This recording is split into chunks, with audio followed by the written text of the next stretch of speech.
Thanks for coming back.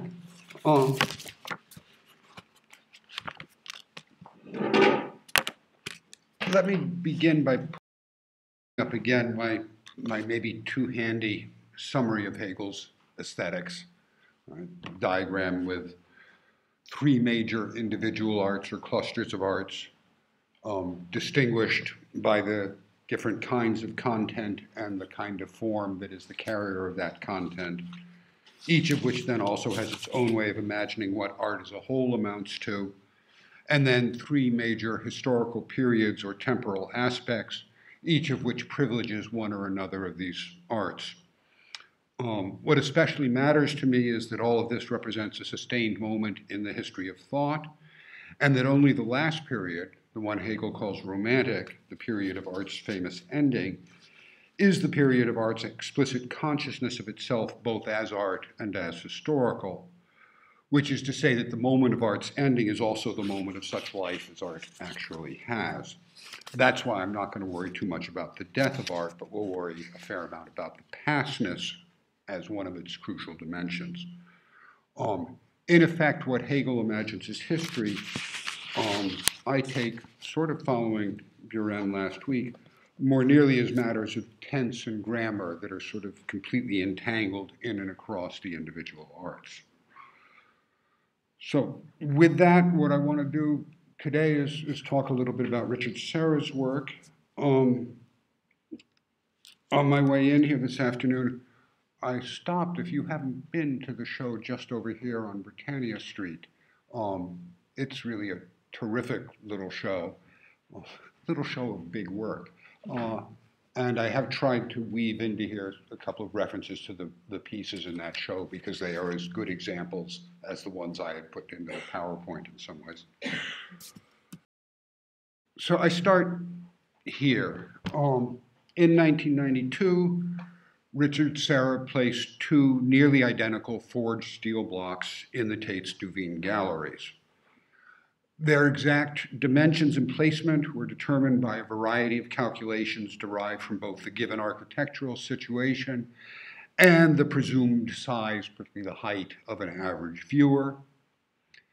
In speaking of what he wanted from this piece, Serra makes apparently casual use of the word absolute in ways that I think are pretty interesting. So I'm going to spend a lot of time just sort of poking at this with a view towards using it to open up an account of Serra's work overall, and more particularly what I take to be a significant turn in his work that is well underway by the time he makes this piece.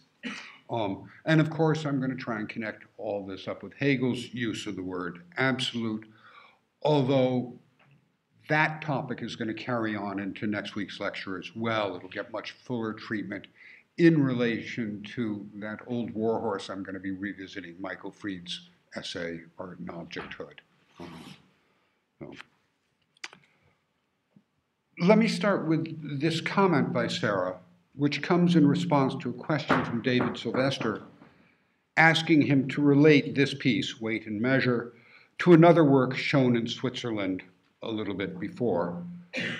Serra says, the work for the Tate is more absolute. It only functions as it focuses the experience on its particular architectural context. The hours of the day, the piece in Switzerland, was not as exacting in its relation to the surrounding architecture, which is comparatively neutral. And at the Gagosian show, the piece Ramble is very similar to Hours of the Day. What interests me, obviously, is saying the work for the Tate is more absolute. This word is new in Serra's talk about his work. It's also a word that I think will not seem terribly surprising in the general context of his work from the early 70s on. It fits, for example, pretty well with a widespread sense of Serra's personal and sculptural intransigence. It also seems a usefully precise way of speaking at least 2 readily visible aspects of his work. The first of these would be his marked tendency to develop his pieces with references to some system in which the work's viewer finds him or herself placed. And the second, closely related to this, would be his strong interpretation of site specificity, such that a piece, many of his pieces, cannot maintain its integrity apart from its situation. The first of these takes two general forms. One can instance a number of pieces in which crucial dimensions of the work are determined with reference to some, I'll put it in quotes, but objective system provided by the particular architecture or by larger geophysical coordinate systems, some larger system within which the piece is going to be located. Lemgo vectors, which will show up a little later in this lecture, is a pretty good example of that kind of piece. But one can also instance a number of works in which the key dimensions are determined by what one would then call a subjective measure. For example, this piece, Shift, is shaped by the lines along which two observers can hold one another in view while moving across the same landscape. That's the official explanation. I've never actually worked it out in a way that I can understand. But again, you have this, the viewer of this piece is entering into a field structured in advance by the movement of other subjects in the landscape.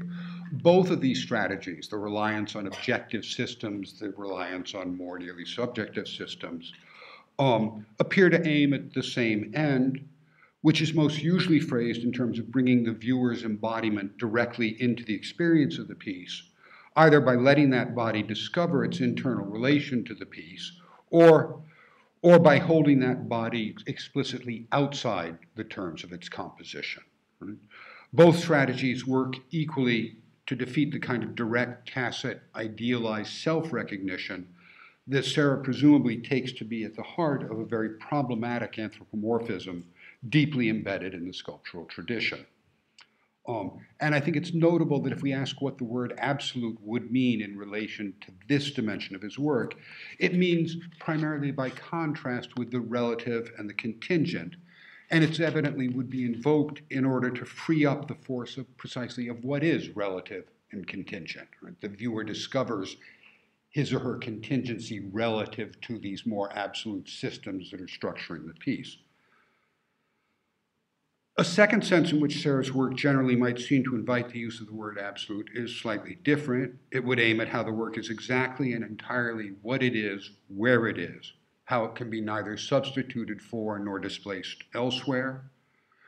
The battle over Tilton's Park, which I'll come back to a couple of times, was ultimately a fight over that work's identity and the absoluteness of that identity.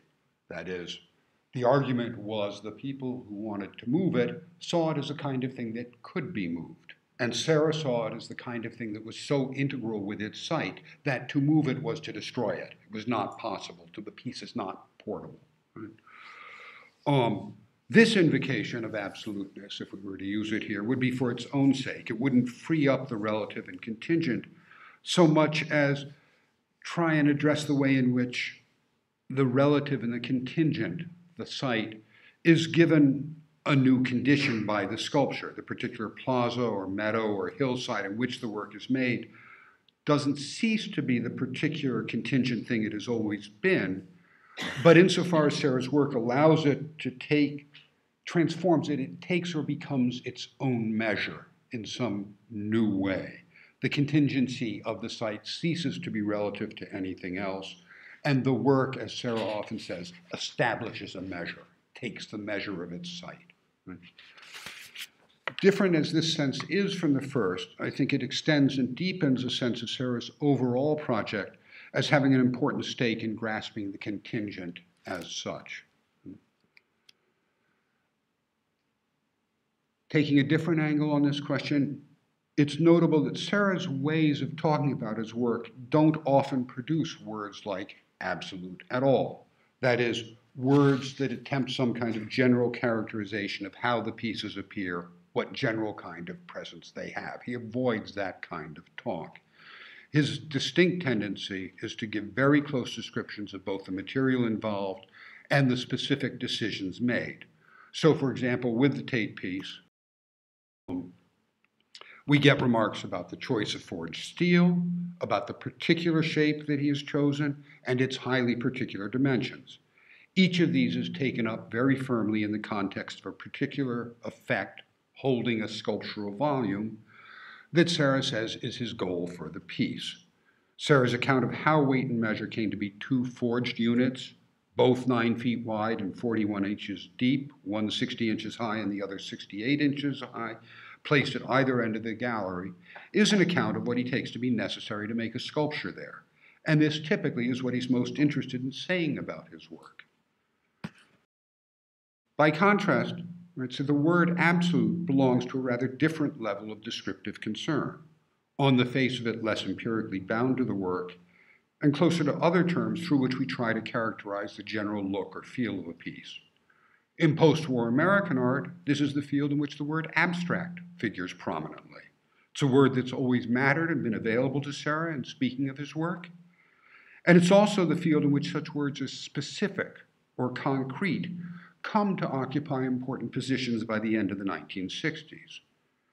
Here one might want to roughly say that specificity, first deployed within formalist criticism as a term taken to underlie and justify the modernist turn to abstraction, in painting above all, came, with minimalism, to uneasily supplant abstraction altogether, and so laid the ground on which by around 1967, a new generation of artists, to which Serra definitely belongs, found themselves comfortably at home within a grammar in which abstraction was no longer opposed to representation, but was instead to be played off against concreteness in such a way that abstraction now appeared to name something very much like the same failure representation had earlier tried to name.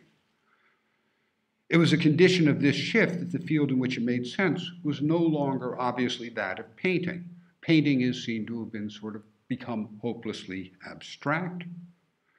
The pages of art forum throughout the 60s bear very interesting witness to just how confused questions about abstraction and medium specificity become around sculpture in the 1960s. Serra tends not to use the word specific, except in such formulations as site-specific, and he is, unlike a number of other artists in his generation, actively uninterested in taking up the term concrete. When he's invited, he says, I got nothing to say about that. It's not a word that matters to him. It's tempting then to say that this word absolute comes to take up a particular place in Serra's ability to describe his work. Although it'd be important also to say that there's no reason to imagine that place existed as some sort of absence until Serra found a word to fill it. It's presumably not just a new piece of vocabulary, but a mark of a kind of extension in his descriptive grammar, and I'll come back to that thought. But for the moment, I want to continue to poke around the outer edges of this word, because there's another closely related system it plausibly figures in as well. That's the system of words through which we try to phrase how art stands out in, or perhaps apart from, the world. Given the deep role of site specificity in Serra's work, these are terms one can expect to be of some importance to him. It's in this region that one can find him saying things like, site-specific works emphasize the comparison between two separate languages, their own and that of their surroundings, unlike modernist works, which give the illusion of being autonomous from their surroundings, functioning critically only in relation to their own tradition. That remark is, I think, both clear and fairly difficult. Tilted is certainly a good practical example of what it means. And the appeal here to language is very useful in thinking about tilted art as a public sculpture, about the way in which it amounts to an assertion of a certain incommensurability and non-communication at the very heart of public space, and does so over and against the commissioners, the state's expectation that it should somehow show and speak for the unity and shareability of that space. So a work is commissioned for this space. The idea is that the work is going to make visible the publicness, the sharedness, the communicability of that space, and it does exactly the opposite. Right? Two incommensurable languages, the language of the sculpture and the presumed language of the space. As Tilted Art is being built in 1980, he says, I'm not interested in sculpture that conventionalizes metaphors of content or assimilates architectonic spiritual subjects, for there is no socially shared metaphysic. The rhetoric of those who were ultimately responsible for its destruction was clearly excessive and overdetermined in all sorts of ways. It's fascinating to read the testimony against this piece. But you might say the people opposed to it are certainly accurate enough in picking up on the way in which this piece ends up asserting separation as the effective truth of the space it articulates. It offers no gathering of a community of anything other than isolated individuals, which are evidently no community at all. What's also clear enough in that remark, I started from about the comparison between two separate languages, unlike modernist works which give the illusion of being autonomous and so on, is that Serra intends it to be taking a distance from well-known formalist claims and readings, particularly the Greenbergian notion of medium-specific autonomy, arrived at through a process of ongoing Kantian self-criticism aimed at a condition most frequently characterized, albeit often in sort of obscure and hesitant quotation marks, as purity. Right? Serra is not interested in that kind of autonomy. In terms of sculpture, this is the tradition above all of David Smith and Anthony Caro, a tradition that Serra is almost always at pains to distance himself from. As a sculptor, he likes to refer to Brancusi, and he also sometimes refers to himself as a former painter, and when he does that, he'll bring up Velázquez. Right? I think what remains difficult in Serra's remark is the actual weight and force of the distinction between autonomy, which he's clearly using as a bad modernist word, and what he's claiming for his own work, which after all does still sound an awful lot like autonomy. In suggesting that the word absolute belongs in this field as well, I'm asking you to hear something of the sense of a passage from Kant, Kantian autonomy, Kantian purity, to Hegel and Hegelian absoluteness, going on in Serra's work, and so also figuring in his talk about it. That can't amount to a serious claim apart from some fuller account of Serra's work, and particularly an account of whatever in it might be held to produce in and around 1992, at the time of Weight and Measure, the word absolute in something like these dimensions. I think there's several ways to move on from this point, but probably the fairest is to note that I've so far cited only one of two uses of the word absolute in the interview with Serrata and Sylvester. The other use seems really very different, indeed almost exactly opposed to the one I've been exploring. Serra says, I dismiss the idea of using cubes as quickly as I dismiss the idea of using octagons, and for the same reason. They would have been read as objects in the galleries. I've only forged one large cube. It is very absolute to forge a cube. And that remark itself refers to another comment earlier. To work with octagons was on my mind, and for a while I thought I would use them, but the active shape of the octagon draws too much attention to itself. It's too busy for the space. It can be too easily read as an interesting object. I think about these comments, there's a lot to be said. I'll start with the simplest point, that it underlines how far the word absolute emerges less as a distinct meaning than as the mark of a grammar of sorts. It can have a good meaning and a bad meaning. It extends certain descriptive possibilities. I think the next thing to notice is the particular threat Serra sees in the rejected shapes, the cube and the octagon, that they would constitute merely interesting objects. For all of Serra's overt opposition to the critical tradition of Greenberg and Fried, and for all of his desire to distance himself from the sculptural work they champion, this does pretty literally repeat Fried's critique of the minimalist specific object, that it's merely interesting. And so you can suspect that Serra might share more with Fried than we, and for that matter, Fried himself, usually think. Without exactly settling that question, it's certainly worth noting that over the course of this interview, Serra effectively repeats a number of key points in the formalist critique of minimalism. When asked about lighting for the completed piece, he rejects any specific lighting as, quote, theatrical, unquote, the big dirty word from Freud, and a major concern of a minimalist like Donald Judd. I'll just mention, I did a show about almost 15 years ago where we had 2 Judd pieces, and Judd's estate sent its own lighting person to handle the lighting of those pieces. And it's an absolutely sort of primary concern, and Serra's rejection of it is striking. Toward the end of the interview, Serra offers a sustained comment on the problematic dependence of minimalist work on its gallery context. He says, I would say that minimalism is based on the theology of reduction. One of the biggest limitations of minimalism, ironically, is its relation to context.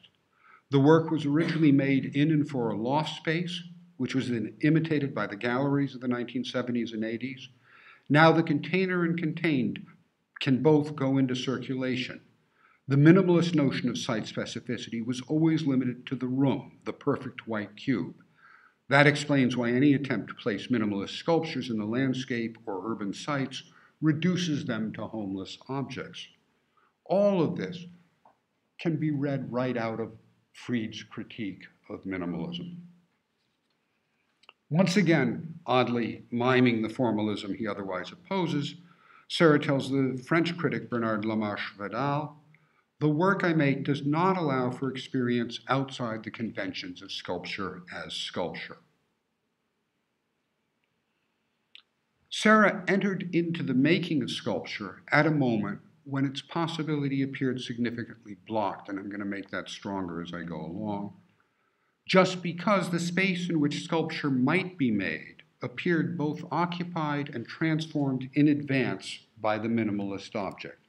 Paradigmatically, kind of not simply empty but distinctively hollow cube, through which various desires or interests are more or less endlessly looped without coming to any resolution or resting point in what is finally and multiply neither the expression of itself nor its criticism, but its peculiar evasion.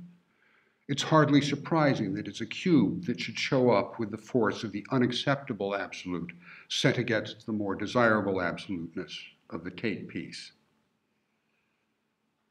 The standard narrative about this minimalist work places a particular premium on the ways in which it emerges out of a crisis not in sculpture but in painting. What Serra, clearly aiming at Greenberg's minimalist readers, calls the theology of reduction, in which painting discovers that its irreducible essence arises from its being an object in a situation and not from any of the conventions that seem merely to confine it to the wall, to two-dimensionality, and so on. That genealogy is surely right if one is to understand how, for example, minimalism finds itself committed to hollowness as a kind of radical reworking of the finitude of painting, taking, at least in terms of these lectures, the limits out of which Buren makes his work and its capacity to show as being instead the terms of its essential concealment or self-hiding. Whatever its origin, the minimalist object clearly does intervene powerfully in the field of modernist sculpture and puts an effective end to the particular thought at work in Smith and Caro. The thought of sculpture as the vehicle of exteriority as such, and apart from any interiority contained by or expressed by that exteriority. In different ways, both Smith and Caro are making work that is all outside and easily taken by Hegelian eyes as a particular retuning of the classical for a context dominated by painting and its conditions. Minimalism can seem to continue and, in effect, radicalize this work. That is when Robert Morris places 4 mirrored cubes on the gallery floor so that there's nothing effectively to be seen except the gallery floor, walls, and ceiling, now registered or on or as the surfaces of this cube, we may seem to advance still further into sculpture's passage into its own exteriority. But it may also strike you as the rough equivalent of putting sunglasses on the Greek god, which would amount to refiguring that god as withdrawn behind them. And it may also strike you, and it certainly, I think, strikes Serra, as simply handing sculpture over to its architectural context. All that is then to say that when Serra begins trying to make sculpture, he finds himself at grips with a medium whose capacities for expression have been emptied out by an objecthood already installed in its space, and that will divide any work entered into it between an inaccessible interior and an externality it can't successfully claim as its own. Serra's first move in this context seems clear enough. Given the apparent blocking of the prospects of the sculptural object, his thought is to replace it with an action. And a lot of his early work falls out very well under this description. You have his famous list of verbs. You have the film, shown here over on the left, of a hand trying to catch lead bricks dropping vertically through the frame. You have the lead casting pieces, and you have the prop pieces I'll show a bit later. Early one-ton prop is rightly seen as the key piece in this early period. It's both an object and an action. It reworks the minimalist cube into something for which neither interiority nor exteriority are given, but in which both are engendered only in the work's continuous sustaining or supporting of itself. Gravity, sustaining it in its precarious stability, is what allows it to be self-supporting, making its base or its basedness a consequence of its internal support. In this way, it's very different from Robert Morris's corner piece, a prime instance of minimalist site specificity that becomes site specificity by taking the gallery as both its base and its support. From this moment of one-ton prop, Serra's work rapidly broadens out into a range of work, each element of which would need its own proper attention. But it seems at least useful to distinguish three broad ranges within this. First, there are gallery pieces like Strike here, or like the London Cross piece in the gallery over the road. These gallery pieces in their strong form, which I take this to be one of, are repeated attempts to find ways in which sculpture can recover its own exteriority without falling into its architectural container. In their less dramatic forms, the prop pieces, they continue to explore the grammar of sculptural action. Second, there's a line of urban pieces like Fulcrum down at Liverpool Station that largely continue one-ton prop's exploration of sculpture's open interiority. And then there are landscapes like Schunemunk Fork that explore a sculptural laterality, a kind of spread of sculpture, horizontality, free of the risk of pictoriality that Serra very much fears comes with the framing situation of a gallery or an urban context.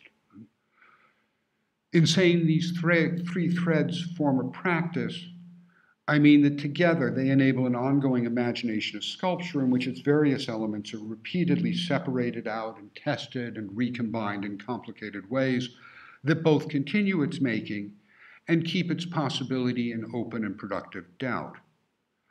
So that if Serra's work of the 1970s, in some sense, a clear sculptural achievement, it's also, and at the same time, an airing of the real prospect of the actual impossibility of sculpture as anything other than dispersed and partial or aspectual.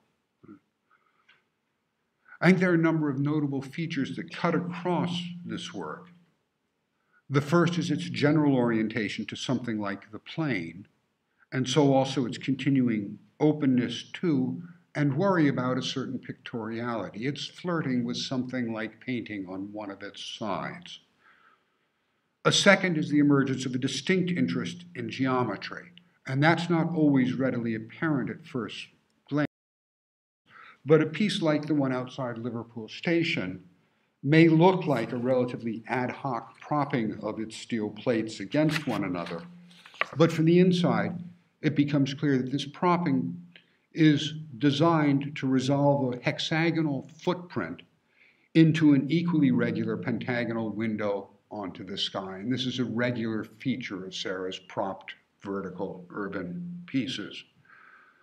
Both of these features, the planarity and the geometrical orientation, are underlined by a third, which is his shift away from the malleability, density, palpable materiality of the early lead prop pieces to the sharper edges, greater rigidity, and more purely external surface of the Corten steel that he comes to work in almost exclusively for an extended period of time. These are some of the early prop pieces. They are all done with lead, which means, among other things, they visibly sag over time. I mean, it's a soft, heavy, dense metal. The Corten behaves very differently. I'll just say a word about that. All the pieces down at Gagosian are made in what they call weatherproof steel, which is, I guess, the English translation of the American trademark Corten. And Corten is a steel that very rapidly takes on a rust bloom, first fairly bright orange and then going towards brown, which you will see on one of the pieces that's in the gallery there, the pipeline piece.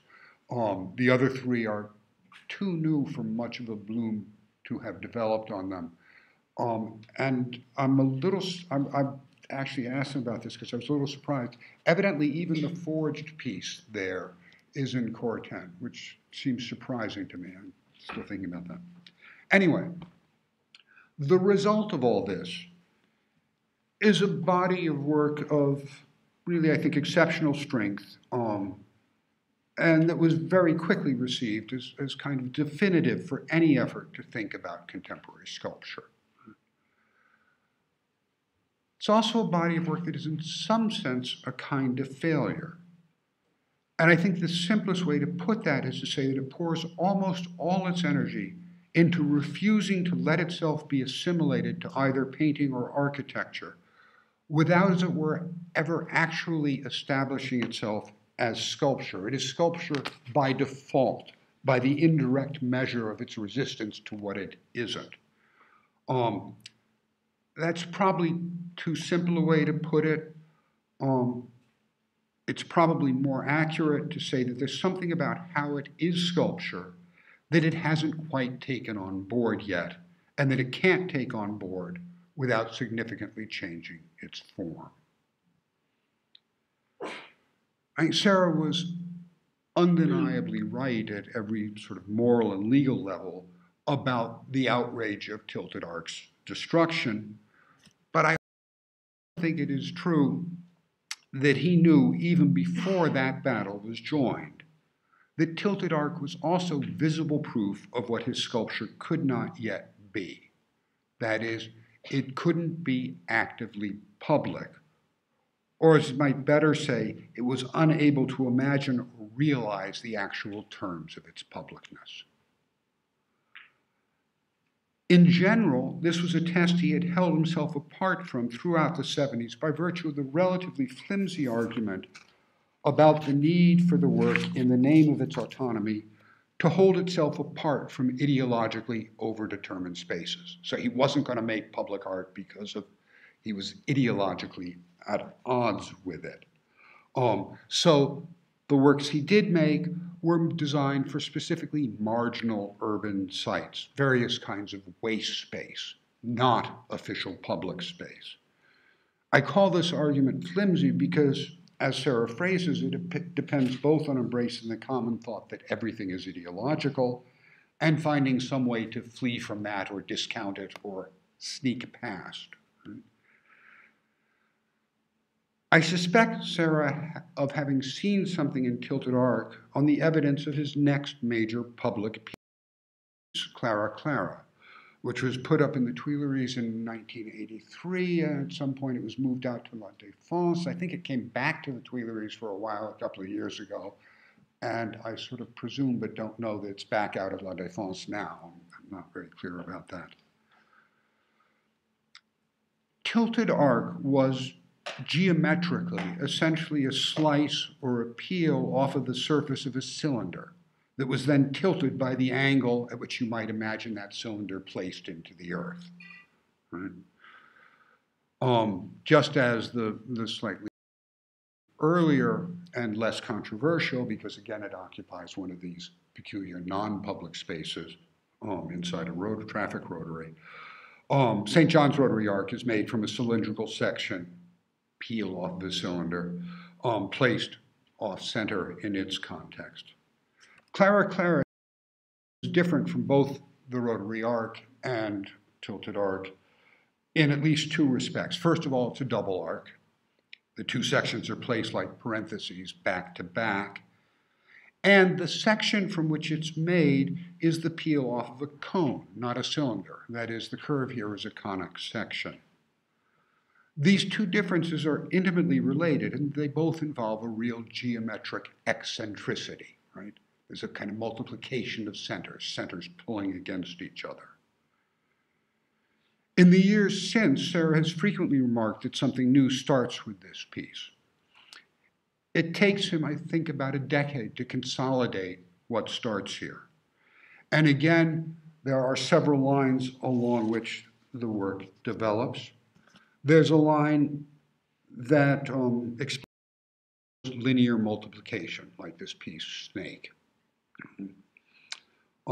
There's a line given over to various variations on transformations, workings in conical geometry, and the most noted features of pieces in this group are the torqued ellipses. And there's a particular line of return to or repetition of earlier work. I should note that the first two things I've talked about, the multiplying pieces and the conical geometry pieces, are characterized by Hal Foster as a kind of turn to the Baroque. And I think that's a good, interesting description of the work. He doesn't include the other pieces I include as part of this term, so our accounts are slightly different. The line of return to a repetition of earlier work, I think, is particularly closely bound to a notable material shift in the work, with the emergence of a significant body of forged work, which would include the 1992 Tate piece. The first two of these lines, I'll call them multiplication and cones, right, more or less continuously inform one another. For example, the segments that are composed here in running arcs, which is, I think, an early multiplication piece, are themselves conic sections. Unsurprisingly, then the torqued ellipses find their core form in the eccentric vertical doubling of a geometrical form self-defined by a double center, right? So you see from the top here, you can see very clearly the two ellipses, the top and the bottom, again, the geometrical transformation as you move up.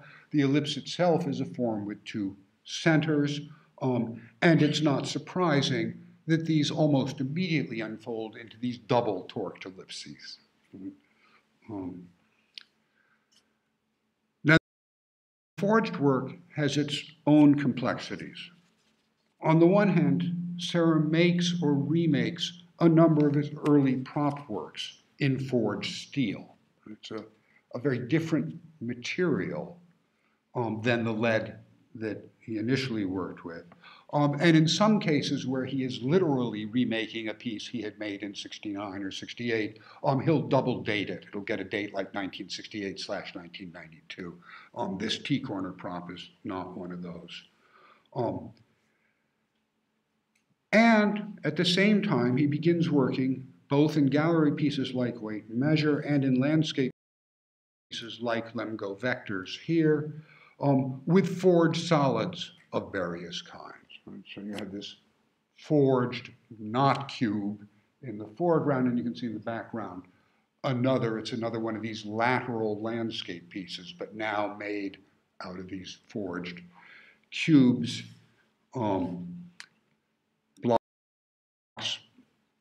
and rounds. And I think these are best understood as repetitions of the early and very well-known Skullcracker series, piece he made in a California junkyard, stacking crushed and compacted cars on top of one another. There's a piece, again, over on Britannia Street called Dead Load, which is two forged blocks, and you might say makes this relation absolutely explicit and unmistakable. What I want to say here is he's turning to forging because it is, in effect, this very same stacking and compacting made internal to the single block or round. That is, in these forged blocks and rounds, he's carrying the action that was opposed to the object in the beginning, you might say, right into the material of the work itself. Right? The relations between the elements in Skullcracker are the internal stuff of a forged block. All of this then is one way of saying what I want to say about his later work across the board. It uses repetition, doubling, multiplication, temporal, geometrical, material, as a way of carrying relation more deeply into the heart of the work itself, so that the terms of its containment and self-containment become continuous with its capacity to pass beyond itself. The sculpture doesn't simply make itself stand out against its context, which Tilted Arc certainly did well enough, but it makes itself stand eccentrically out against itself. That is, Serra no longer allows himself the luxury of imagining that the work and its surroundings speak separate and incommensurable languages, not because he's come to believe in some kind of common measure between languages, but because he's come to a new recognition of incommensurability as a fact of language as such. And this means that incommensurability no longer exactly means what it had seemed to mean and no longer carries the same consequences, or at least not in the same way. It comes closer now to being a demand for even the actual shape of an act of measurement. Right? These pieces use their incommensurability to themselves as a way of determining their measure. That repetition plays a key role here compounds the difficulty. And that's, of course, what was at work in my fussing earlier about whether it was more nearly right to say of the early work that it wasn't sculpture, as if it were still missing something, or that there was something about how it was sculpture that it hadn't yet taken on board. There was, in a sense, nothing missing, at least not that way, but it had not managed to be explicit about what it was. One way to begin thinking about all of this is to say that the early work participated in an essentially Kantian imagination of art, particularly insofar as it's a body of work that evidently aspires to some condition like the sublime, to the condition of an overpowering and confrontational nature. And so just as in Kant's account, it inevitably rubs up against those places where the fact of an unbounded, unassimilable nature begins to turn towards some other fact or range of facts that have crucially to do with history and metaphor and the capacity for originality, the capacity to make what we might call promising work, where the promise is a matter both of keeping a certain faith with the past, the promise to make sculpture again, and more importantly, of keeping faith with the future, the promise that sculpture might yet be made as if for the first time. Because originality is not proofed against nonsense, what is in question is its sense, the actual shape of the promise, and so the terms on which it might be secured. That seems to me what the late work tries to answer, to make out the promise of the early work and figure out the terms on which that promise can be secured. I think that answer boils down to something like sculpture can secure itself as sculpture only in and through an acknowledgement of its impossibility. I'll list the things that I think go into that claim. They're all Hegelian things. First, Hegel's notion that sculpture in its highest manifestation is the complete passage of content into form, interiority into exteriority. The claim that the classical human form has no interior, empty or full, it's all outside. And because it is that, it is the site around which a people can gather in full and mutual recognition. This moment of dominance is one in which the relations among the arts are imagined in terms of their further unfolding of the essential unity of expression posed and enacted by the sculpture. That is, the Greek temple is an emanation of the sculpture at its heart and has no being apart from that sculpture.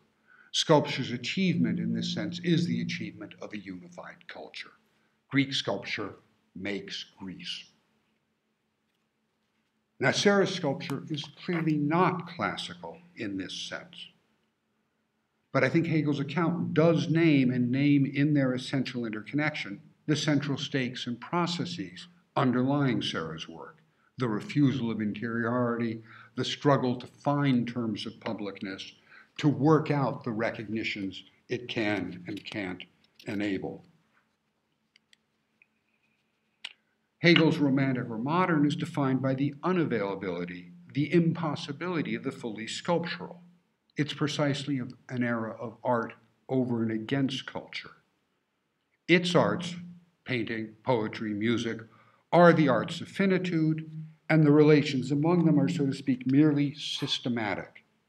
There's nothing that summarizes all of the arts. There is no center. And so romantic sculpture is defined by its exile from sculpture's most proper possibility. It is sculpture in the age of its impossibility. In Hegel, the transition from the classical and sculptural to the painterly and prosaic and musical, romantic or modern, is oddly difficult and divided. Were art the proper subject of its own history, it would presumably come to fulfillment in its classical sculptural achievement, or, if that were not the case, it would accomplish any further transformation on its own internal grounds. It would keep on being the subject of its proper history. But because it's not in this sense a real subject, but only a transient shape ultimately answerable to a thought that outraces it, the passage from classical sculpture onward into romantic or modern art is partly externally motivated. On the historical side, Hegel attributes this to Christianity and the ultimately secular inwardness it discovers, and it's partly internally driven. On the internal side, what pushes classical sculpture beyond itself are the exigencies of representing action and the distinctly separate, non-ideal, non-divine subjectivities that are its condition and vehicle. So in his sort of inner account of the rise and fall of Greek sculpture, you see in the center the god falling into group sculpture, action, individuals, right? No longer the central thing. Group sculpture is sculpture's passage beyond the terms of its own achievement. It's the first moment of its dissolution. And it's in this light that I take Serra's passage to be a movement from an engagement with and an assertion of sculpture in its central impossibility to a practice of group sculpture that assumes that impossibility as the ongoing condition of anything that can still count as sculptural achievement. What makes Serra a sculptor is precisely that he's interested in it only in its impossibility, apart from which there is nothing to him worth calling sculpture, nothing capable of doing the work only it can do. If we recall that within Hegel's aesthetic, sculpture is directly a rival to philosophy, just as the moment of sculpture's dominance is the moment against which Hegel means to measure his own philosophic achievement, so that the language of sculpture is a version of Hegel's own language, its appearance as close as art can come to rendering the absolute, then we may be prepared to take the Hegelian echoes of Serra's casual use of the word absolute seriously. So now it may also be worth noting that the word absolute is not a word he uses, is a word he uses positively or negatively in a notably unabsolute way. That is, he uses it as subject to qualification.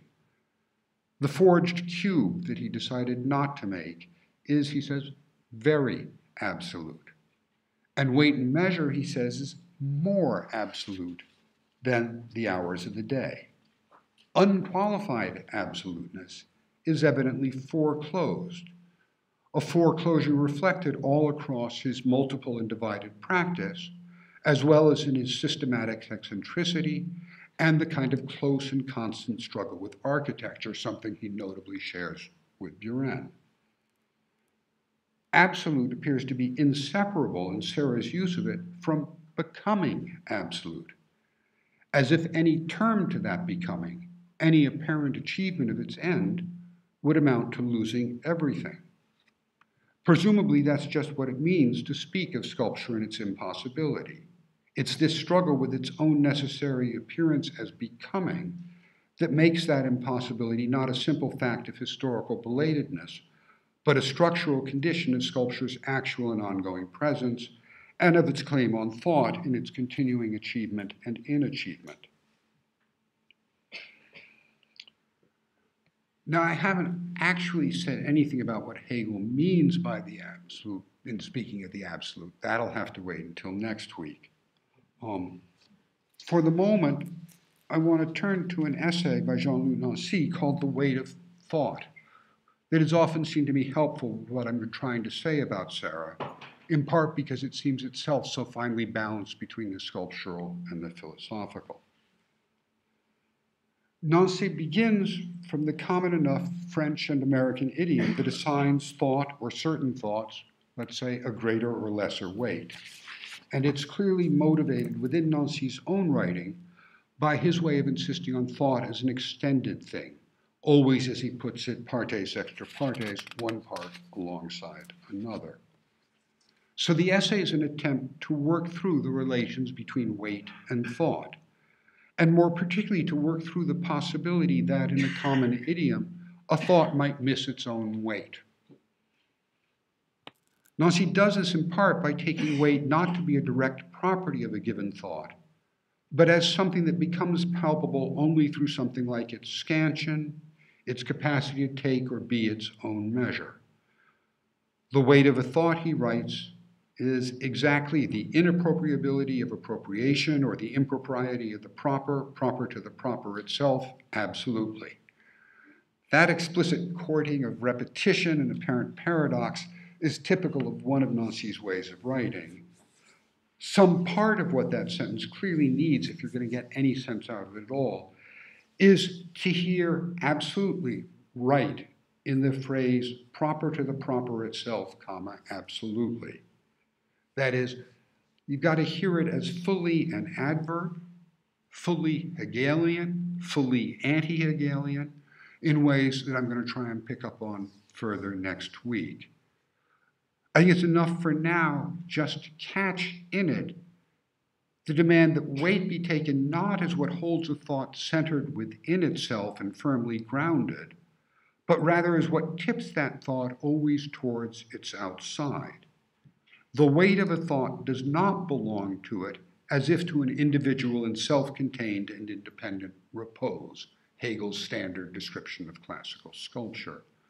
So it's also not caught or registered in or by any simple act of recognition or self-recognition in the face of such repose. The weight of a thought is what in thought exposes it to and shows as our reading of it. If we take Nancy to be telling us something about what it is to speak, then weight will mean for us meaning, and we'll recognize in his meditation the terms of Derrida's imagination of writing as it carries meaning repeatedly beyond and outside of itself. As, for example, when Nancy writes, but outside of itself is not another kind of pure system or order. Weighing down is not the pure outside of itself, rather it's an exile, an errancy, a balancing oscillation from oneself to oneself. Thought weighs at the point where reason, being present to itself, distances itself from itself and does so with the whole distance of this too. The underlying deconstructive proposition is that insofar as thought remains obligated to expression, some part of its meaning will necessarily fall outside of itself. In the opening phrase of the last sentence there, thought weighs at the point where reason being present to itself, what the translator has rendered with the rather awkward being parentheses, present, close parentheses, to itself, is in French more simply étant à soi, being to self, being at itself. It's a kind of bit of Nancian grammar, holding itself right at the limit of a thing. A thing is present at itself, marking or enacting at that limit the very inappropriability of appropriation we saw in the earlier quote, the outsidedness of the thing as it's first of all only in relation. The thing relates to itself at its limit. And so is only in itself, as you might say, in consequence of being first of all at itself. As he puts it elsewhere, the Hegelian self has its concept only in the multiple and infinite syntax of these expressions, in itself, for itself, right at itself, en même soi, near itself, unto itself, outside of itself.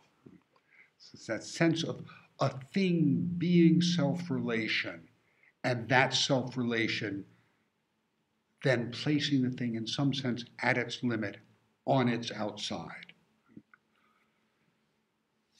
If, on the other hand, more easily in some ways, we take weight to mean precisely weight, then Nancy will appear to be telling us something about the specific shape of sculpture's thought in the age of its impossibility.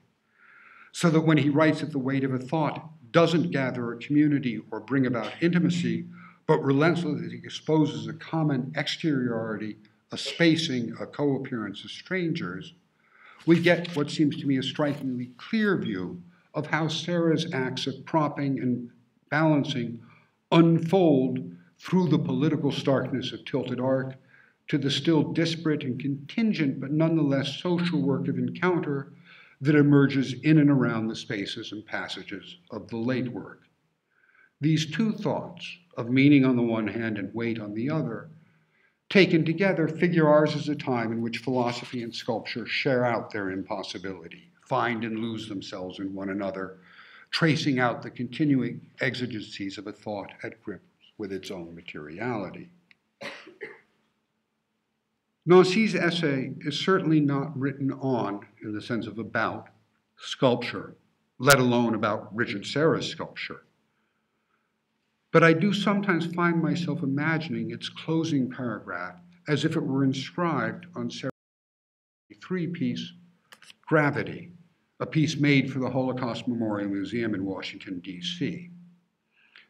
Like Clara Clara, it can be taken to revise Tilted Arc, and to revise it toward what the earlier piece might be said to have missed of its own weight. As a Serra piece, it's not particularly surprising. It's a Corten slab that enters its site, a broad stairway, by dividing it, and thus being a certain kind of obstacle in it. On a facing wall, I think you can read that, as you descend, there's a text from the book of Isaiah that reads inevitably in part as belonging to or spoken by the sculpture, although it's also obviously and more importantly spoken of and by the events that the museum aims to sustain in visibility. It says, "You are my witnesses." It is, as a purely sculptural matter, a text you might imagine equally speakable by Tilted Arc. But were Tilted Arc to have said this, it would have done so not simply to each of us, but radically in the singular, the only person it recognized. And it would have managed to say this through or as the resistance it posed to that individual, through the sheer intransigence of its presence, all of which in the event actually amounts to its closure against any speaking at all, it's sort of unreachable muteness.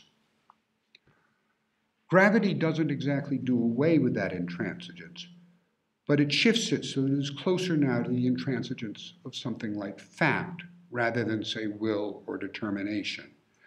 And its willingness to exist, as it were, in sight of language is part of that shift. So I'm thinking back to the claims about the incommensurability between languages and the incommensurability within language. How exactly it managed to do this is certainly in part a matter of scale and of all the decisions that Serra so determinedly works over in describing its pieces, how its dimensions end up being those of a slab, not, for example, those of a block, which in the context might count as something like a tomb, and equally not a slice that merely divides. It's thick enough to make the difference that is a condition of our witness, not simply of it, but of how we find ourselves in this particular museum, dedicated to a loss of humans and humanity, that asks of us particularly complex acknowledgments of what we are, what we can and cannot be to one another, how we can and cannot find terms for that sharing and sharing out of the human. There is one detail that has, I think, a particular role in all this. It's the slight tilting of the slab that makes it bite into the steps in which it's set. Serra speaks of it as impaling the landing. In its contingency and its precision, it's as good an instance as any of what Serra might mean by absolute. Here's how Nancy concludes his essay. It is rather a formidable density of common destiny that is brought to light, our light, the entire weight of a community of equals that does not come from a measure, but from the incommensurable opacity of meaning, which is the meaning of all and of each and of no one. We need an art, if it is an art, of thickness, of gravity. We need figures that weigh upon the bottom rather than extracting themselves from it, that stave it and expose it. We need a thought that would be like a mass out of true, the fall and creation of a world. One can and should ask what we need these things for, and the fall and creation of a world is a bit too abstract to really count. But I'm going to stop here because a suitably concrete answer will take us back into Hegel as well as back deeper into the critical controversies of the 60s. Thank you.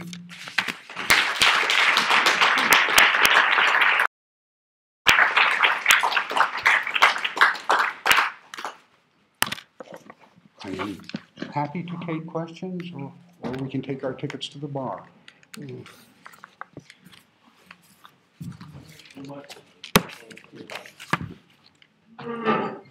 I just ask about titles, and whether you've thought about the ones that have more referential and poetic meanings? So clarifier, for example, Skullcracker, I think that's one is interesting. Another one that I know called, I think it's called St. John's the Fox. So there's like the ones that are called descriptive, and those, follows are interesting and stuff. But I just wondered if you thought about his titling. About his titles? Not a lot. They seem variously apt. Some artists, for example, Eva Hess, who I'll talk about in February, seems to be, there's a lot to be said about her titles and her titling practices and how they change at certain moments and so on. I've never particularly felt that about Serra. There are reasons for his titles, almost always. They are, as a rule, it seems to me, fairly transparent, but there's no sort of single principle they're following. I would say the majority of them are pretty straightforwardly descriptive, but they'll also, you look at the, if I tell you the titles of the pieces over at Gagosian are Dead Load, London Cross, Ramble, and Backyard Pipeline. From what you've seen of his work, you can probably, from the titles, guess which ones are which, right? Dead Load is the forged stuff. London Cross is probably the most opaque title there, and it's obviously site-specific in some trivial sense, but it's the prop piece. Ramble is the one you gotta walk through because it's a number of slabs arranged in a certain way, and Pipeline is the one that's a tube. awful lot of his titles fall under that. Clara is named after his wife and the doubling in the piece, and is a kind of important biographical moment in the acknowledgement of his wife's role in his sculpture. So it's a sort of exceptional and interesting title that way. Tilted art, straightforwardly descriptive, St. John. So I guess that's it. And there's some more interesting than others, but I don't think they go anywhere very particular that I can see. Steve, can I ask you about the 1983 essay by Melville, which was... The picturesque stroll around Clara?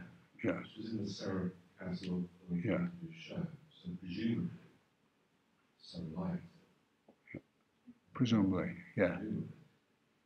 Because that kind of brings up a corresponds to what you're saying a lot of it in a different way. He brings, this is Bois, brings the sense that he kind of says that Serra is making anti-Gestalt works. Say that last bit again. And making anti-Gestalt. They're not driven by Gestalt. The mind can't keep all the work.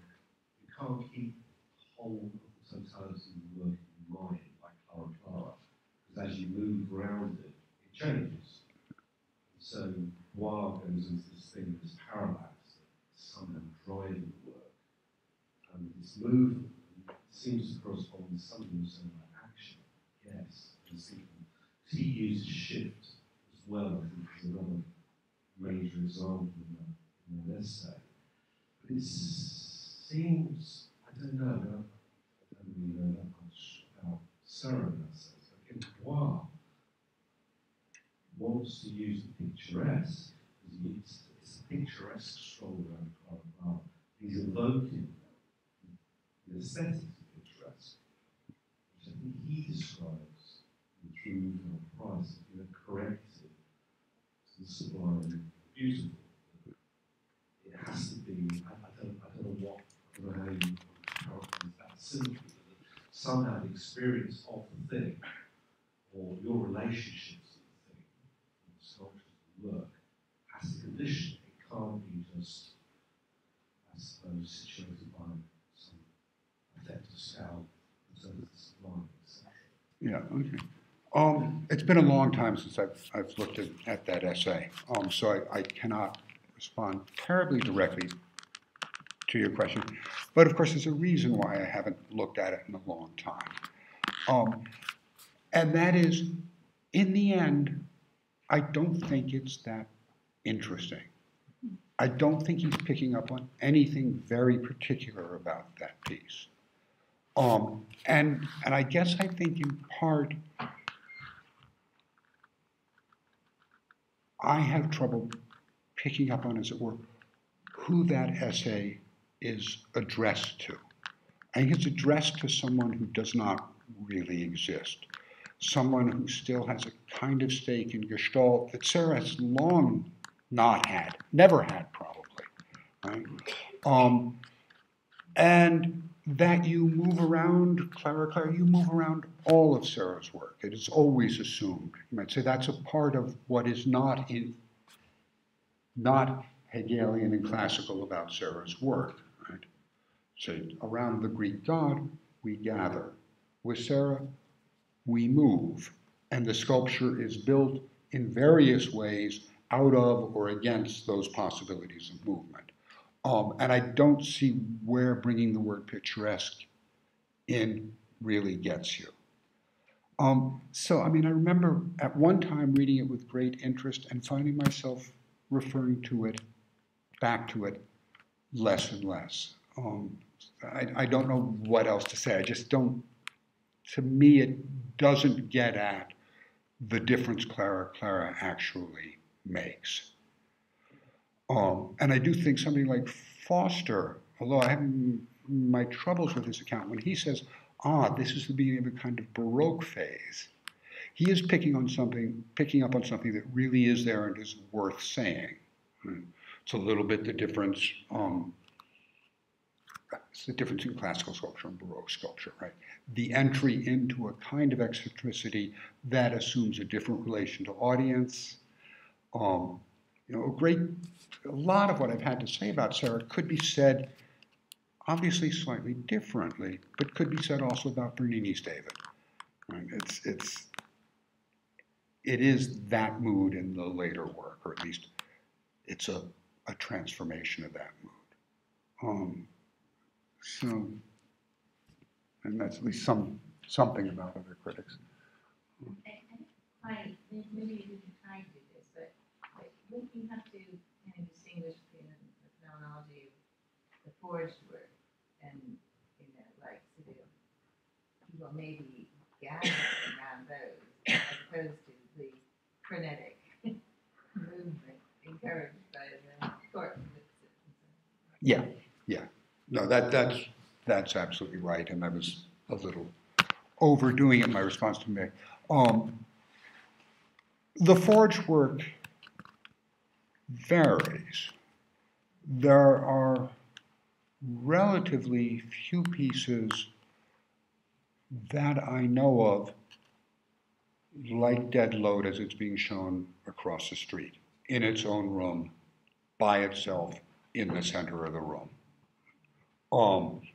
Typically, as I showed you, the two forged rounds, or Lemgo vectors with the forged rounds located at the same height above sea level, cutting across a landscape. Right? So they are, I would say, for the most part, realized also as relational works. What interests me in them is sort of the material choice as the sort of objectification of an action, right? Of a carrying of a relation that had been external into the material itself. I mean, you could also say the vertical works, the piece like the one at Liverpool Street. You know, they're relatively static, relatively assume a relatively less mobile viewer than some of the other pieces. So it's a limit. Yeah.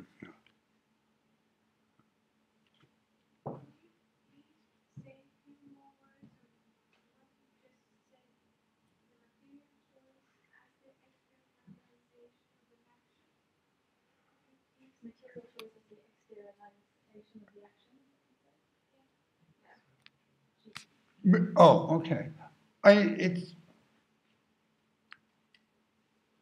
Serra is, as I hope I made clear, you read interviews with Serra, you don't get large statements from him, mostly. You get these very detailed statements about what he made the thing out of, how big it is, where he put it. Right? That's what he's most comfortable talking about.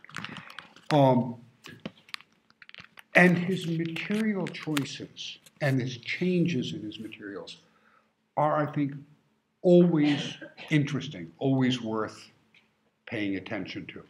And particularly in this lecture, there are sort of three material moments that I think are worth noticing.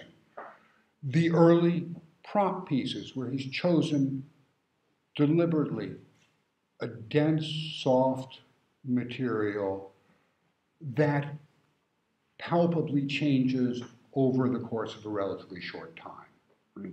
So that the propping, the action, is visible in the deformations of the material itself. Right? As he works his way beyond that, he switches over to this weatherproof steel, this Corten, work that is sort of strongly got geometrical, planar kinds of underpinnings. And now rigidity and surface count for a lot in the work. That bloom on the surface is something that is, in a certain sense, dematerializes the steel. Right? And it holds its shape. These things don't sag. And I mean, I think one of the striking things about, sorry, it's just there, I can't, this London Cross piece is it's a fairly large room. Two pieces of steel crossing each other in a big X across the room, absolutely sharp edges, right? A real rigid, precise, balanced work. He gets that out of the quartet. When he wants to come back to something that is you encounter strongly as material, he turns to the forging. And here, I mean, I think it's partly a matter of your own experience in front of these pieces, but to stand in front of a piece of forged steel is to stand in front of something whose density, whose compactedness is really palpable to you. He wants that, it seems to me, at the moment he turns to it, because where before he had been propping on architecture, in a way now he wants a material that supports itself, whose supporting of itself is its material fact. And that is what he gets out of the forging. That's why I say the relations that are external in Skullcracker, one thing piled on another, are made internal in these forged blocks. It is the thing compacted on itself, stacked on itself. That's the claim. What do you think about the useless function of the piece within the space in which it's positioned? Its relation with the concept of useless space occupation, this shape and the form of the work in battle for the definition of space within the space, the power of certain materials, shapes and forms over others. I'm not sure I'm catching. I have been thinking about Serra's workers and the useless function of the piece within the space in which it's positioned, and its relation with the concept of useless space occupation and the shapes and forms of the work in a battle for the definition of space within the space in which they are being placed, and the power of certain materials and shapes and forms of others, which are the ones that surround them. I'm still not sure I'm fully understanding that. So let me make a start on it, and then you can ask me to say more about something. Serra means his work, for the most part, overwhelmingly for the most part, to be site-specific. That is, it is going to do something to a space it is meant to do something to, and it is bound up in some way with that space. Am I on the right track here?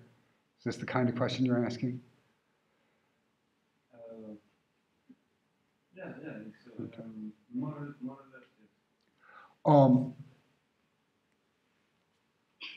In that, I think you remember the critical remark he makes about minimalist work when he says it was designed for lofts and then the galleries started imitating the lofts and the container and the contained circulate together. Right? And he clearly sees that as a kind of failure, bad thing that's happening there. That's site-specific work in the sense that that work depends upon its architecture to be what it is. Serra wants to make a site-specific work that, in some sense, defeats the architecture.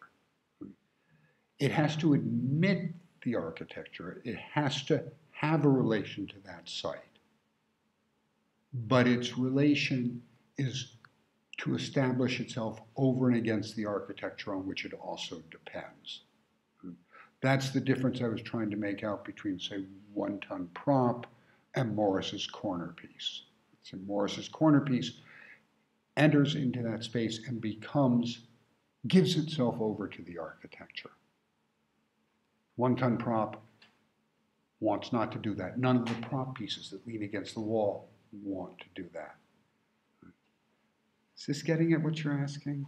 Yes. Is it enough? Yes. Okay. I want to ask about, I'm not sure if it's a question, but is this a kind of a contested space, like a struggle between the sort of site-specificity and architecture that he has to sort of almost, not win over, but sort deeply. And this kind of movement that is, I don't know if the right word is a journey, but the movement, the view is possible and sort of more planned explore let's say, the assumptions. Does it come to a speed point with the gravity piece, where I see the piece kind of like gravitates and the movement stops? Would you say that? You mentioned before that there is a kind of this campus around movement, moving around to sort of explore. Yeah. Explore, be forced to move. Yeah? And going back to what you just said about the relationship with the architecture, or kind of like almost like a contested or sort of fight between architecture and independence of the site itself. So the independent from the architecture, I guess that's the aim that he's not sure aiming at. But wouldn't all this, the struggle and the movement stop in a sort of piece on the graphic, which is kind of like yeah, but it's also in the materiality of the state that he's using, from the lead that he's sort of exploring at the beginning, and then to a sort of steel that doesn't last, and then it seems as well like gravitate towards sort of compactness. Okay, I'm sorry that, maybe it's because I'm mostly behind the speakers, but the sounds from the audience are kind of soft, and I'm having trouble making out the words. I'll pick up on a couple of things, and then we'll see if we can go on. One is the relation to architecture in Serra is always contestatory, right? It's always a contested space, and it's a journey that he's sort of trying to win over with sort of like it's claiming some sort of independence from it. He's claiming a certain independence from it, but it also, you might say, depends upon a kind of acknowledgement of something about architecture, something like its priority. Yeah. So there's no simple defeat of architecture, but there is an attempt to. So that's what's going on there, and why architecture should be in that position is, I think, an interesting question that will take a little while to fully unpack. But it looks like the short answer is to say something like, if Serra has a problem with minimalism, it's because minimalism forces the problem about architecture, or because minimalism is itself a form of architecture. So that's roughly how those pieces go. I think the other part of your question that I think I heard was about how movement on the part of the viewer relates to that. And is that? Possibly, but not necessarily, yeah. Oh, okay. You want to?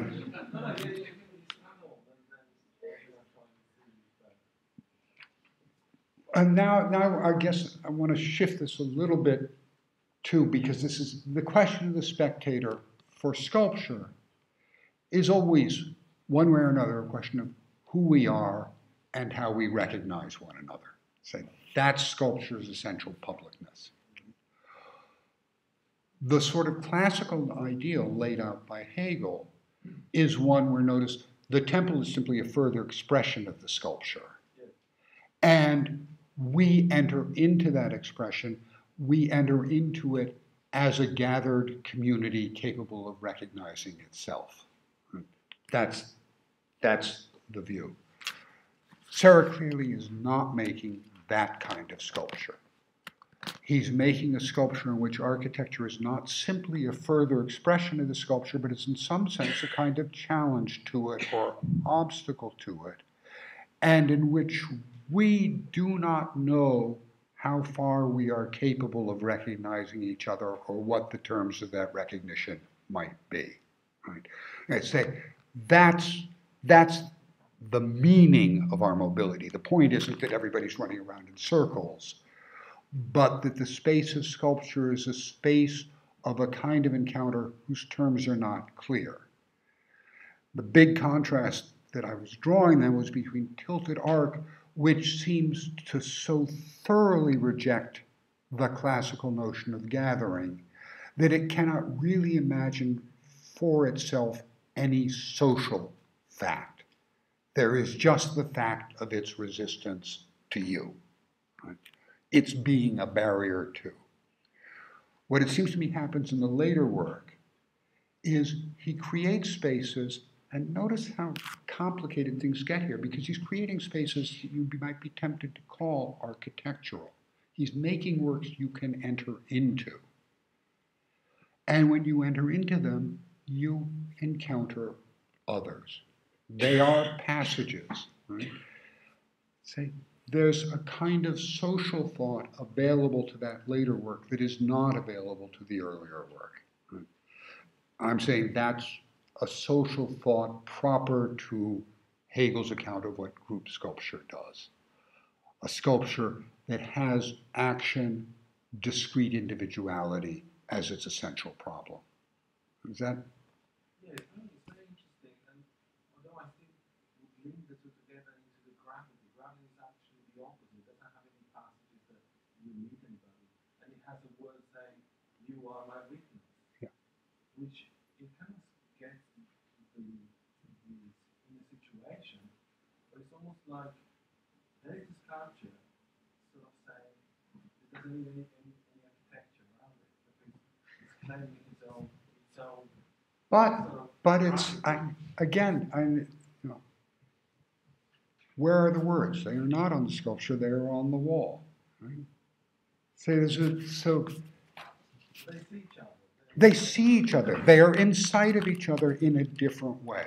Right? So you might say the Serra who at one point thought his sculpture and its situation were absolutely incommensurable with one another, has arrived at a rather different position. Right? So I think we're agreeing about that. Yeah. One isolates the other. So the one which is external, it has like a different concept of what it is surrounding. So I don't know. I've been thinking about this isolation that the inner one has, which gives a completely different meaning to the external one.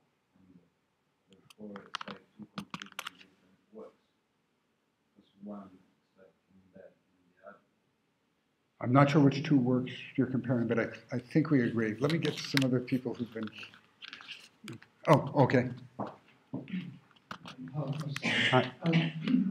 You touched on at one point certain shared concerns in terms of architecture between Buren and Serra, and what was striking me, or coming back into my mind, was the certain formal similarities that seem to exist between the Buren work in the Guggenheim and Tilted art. But given them both coming from a different, being extensions or attempts to resolve questions of either the impossibility of painting or the impossibility of sculpture, both of them arising as pieces of work in, or monumental scale works in public spaces with a recto and a verso, both of which get removed for different, under different reasonings and by different kinds of people, different kinds of publics. And I wondered if there was anything that you could, in that connection, in that sharedness, relative to actually the great differences from where they're coming, is it is painting or sculpture? What was something you might expand upon in that? Yeah, if this isn't enough, I'd probably say a bit more. But on the one hand, I would want to stress the differences. They are both monumental. They are both describable as that. But you might say, what the Buren, what I argued, you might say, I argued that the Buren makes itself out of its thickness and the relation of that thickness to its limits. Right? So what it thinks in terms of a problematic sort of covering and uncovering. Serra uses, in a sense, forms that look similar, sort of like faux amis in language, right? To think questions of publicness that I think are not deeply interesting to Buren, right? Not the same way. So I want to say, yeah, similar forms, and I'll come back to that in a second, but very different contents. One is a sculptural thought, one is a painterly thought.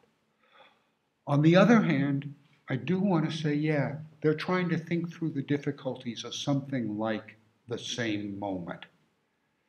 And it is a moment in which painting is possible, sculpture in a certain sense is not possible. It's part of the difference between them. But it also means that Serra has to negotiate with something like the painterly as a part of the condition of trying to do whatever he's doing. So when he talks about the landscape stuff and worries about pictoriality, I'd say he's worried about that edge of his work. Both of them evidently feel strongly and problematically a pressure from architecture. They interpret it differently because the work is different. But that they both feel that pressure from architecture seems an important fact about the nature of the moment in which they are both working. And the way I put this, sort of following Buren, was something like the moment when art's central possibility is closed to it is a moment where it is in effect tossed back and forth between the terms of its ending and the terms of its incipience. On Hegel's account, art begins as architecture. So it's kind of, that's the pressure of that side of the opposition. Painting is the measure of the other side. Serra is someone who is really working right in the closed middle of that. Is that a good way to? I could have two things I could ask you. One, when you talked about the painting and you also mentioned passages earlier, that they aren't kind of fixed architectural spaces, they're actually passages, and that kind of an idea of the Plato's cave, that you don't just have the inside of the cave and the outside, you have obviously a passage to get from the inside, but it's not kind of this or that, it's sort of kind of almost formless, kind of shaping, and that's something that we're talking about. Passages in that kind of sense, and also you were talking about, you were talking about them being site-specific and an architectural site, but then what about the landscapes, and how does that shift and change, whether they're trying to overcome a landscape, or whether they're trying to find a place, because they look very different. Yeah. Yeah. And whereas in the architecture, they can kind of echo it, whereas in the landscape, it's very, very different. Yeah.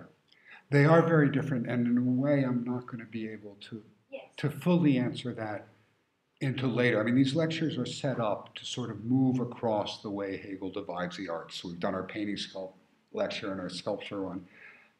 Architecture comes last. You might say, yeah, Serra's problem about architecture, obviously, is explicit and direct when he has got an architectural situation. What is his stake in landscape? Right? It's harder to make out. And it's one of those. What? You said he preferred it. No, he doesn't prefer it, but he does think it's an important test. Remember, he says one of the ways minimalism, that you can see that there's something wrong with minimalism, is you can't take it out of the gallery. It can't hold its own in the landscape. He clearly thinks sculpture is something that should be able to hold its own in the landscape. But it's hard, particularly with the early work, to get a good account from him of what sort of the positive stakes of working in the landscape are for him. He's very clear about what he thinks, there's a kind of fear of pictoriality that he feels free of in the landscape. And you sort of feel, well, that's nice, but what's the stake there? Right? That's harder to say. I think it is interesting, and maybe we can talk about this more later when I've said more that gets this out there, that for Hegel, remember when I had this slide up about how the arts, how each of the arts imagines the arts as a whole? And I said architecture imagines all the arts as being under the same roof. And then in parentheses I said, or more accurately, imagines them as one thing after another. For Hegel, architecture is, first of all, the surveying of the earth. That's how he defines architecture. It doesn't have to do with roof, shelter, any of that stuff. It has to do with measurement. So he sees the origin of architecture in the Egyptian surveying of flood grounds and so on. That's the beginning of architecture. Architecture, therefore, is a processual thing. Right? And if you want to know what architecture is, you look at something like the Temple of Luxor and the way it makes you traverse a landscape. Now, it's from, I think, starting there that one can begin to make out something of what must lie behind Serra's interest in landscape. The sculptural as opposed to the architectural articulation of the landscape. That would be where the stakes are. Yeah, because it's not like an architectural piece that tries to conquer the landscape and take over. He's not trying to like, this is... So all this stuff about sculpture takes a measure, enables a measure, Yeah. right? It comes back. Yeah, and that's what, I guess it's like a passage in that. Well, or it may not be, but that's where the question will arise there. Yeah. When I was referring to passages in here, I was thinking very simply the fact that there are passages through the late work, but I'm responding to the more pointed version of the question. Is that good?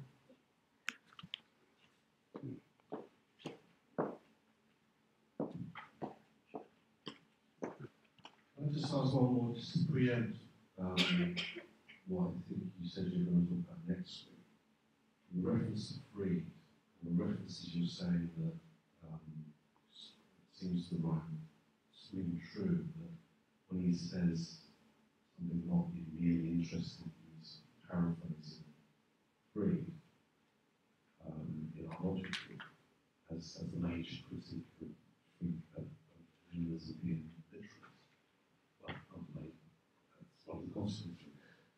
You also, in this aspect of theory, pictorial, you have the carrow on the screen, I think, when you were talking about that. Is there a kind of very complex movement you think happening with Freed and with Serra?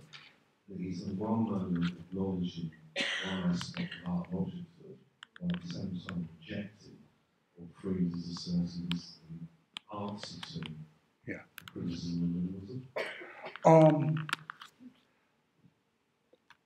Insofar as you're asking a question about what's in Richard Serra's head, there's some questions like that I think I can answer, and some I think I can't. I don't think when Freed says the things I quote, did I say Freed or Serra? When Serra says the things I quoted him saying, merely interesting object, theatrical lighting, so on and so on, I don't think he hears himself quoting art and objecthood. I think he just is giving his view. The fact that he is quoting art and objecthood seems to me pretty interesting.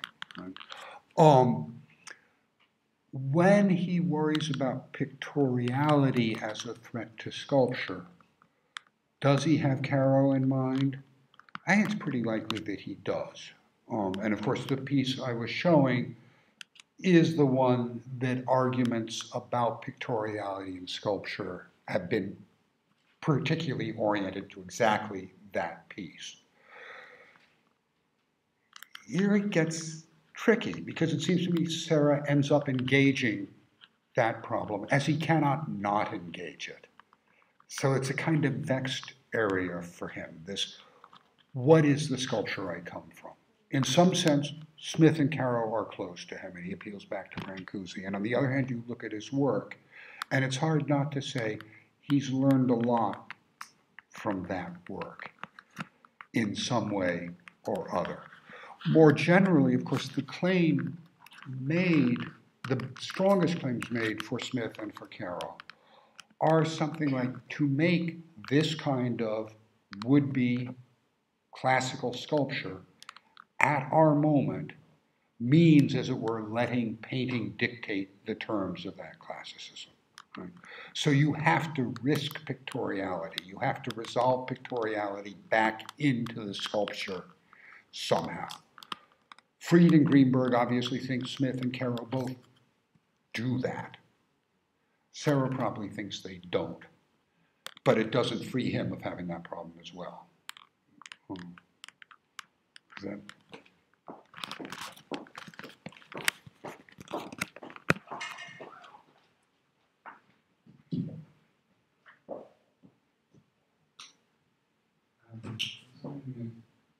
Any thoughts on?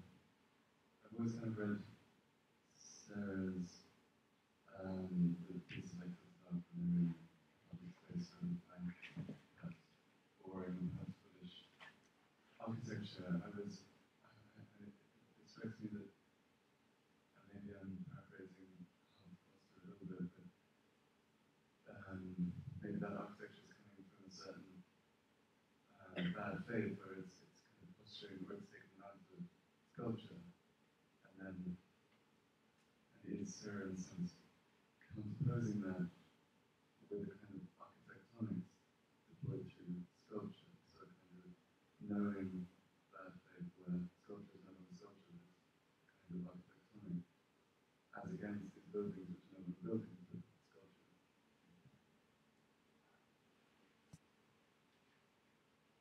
I mean, I'm slightly paraphrasing, but anyway, what's this way to architecture on this? Spends half of it decrying stuff that's now, and then the other half of the championing Richard Serra, but I haven't really read in a while. I'm sorry, there were parts of that I caught and then parts I didn't. So I'm just,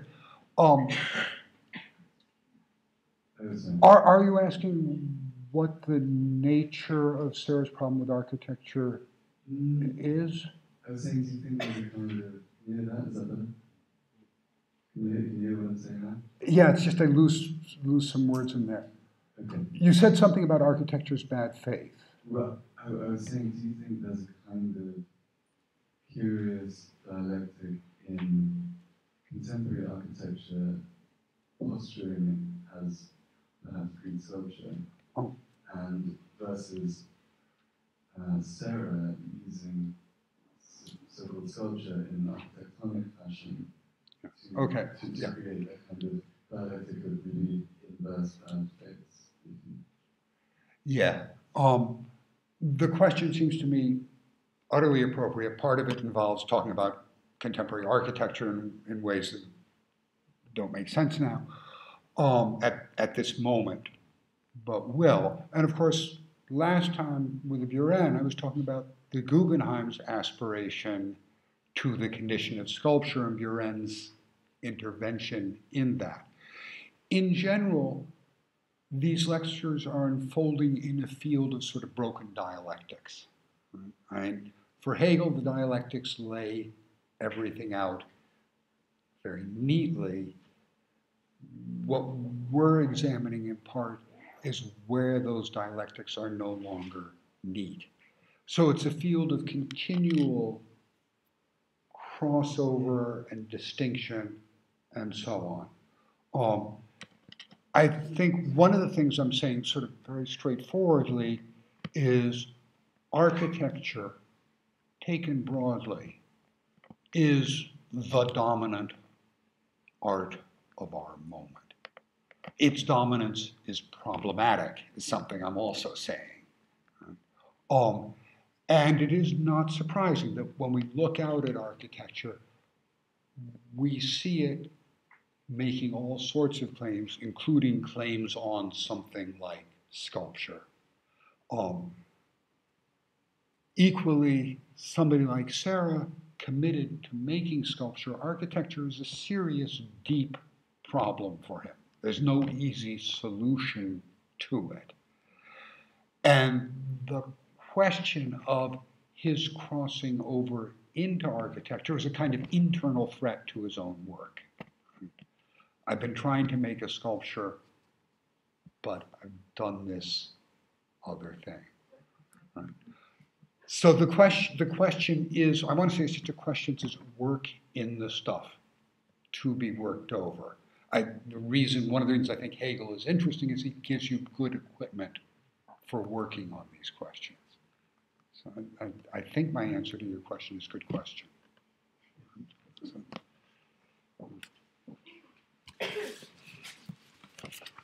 Mick's thirsty. No, that's good. We'll continue in the bar. Thank you all.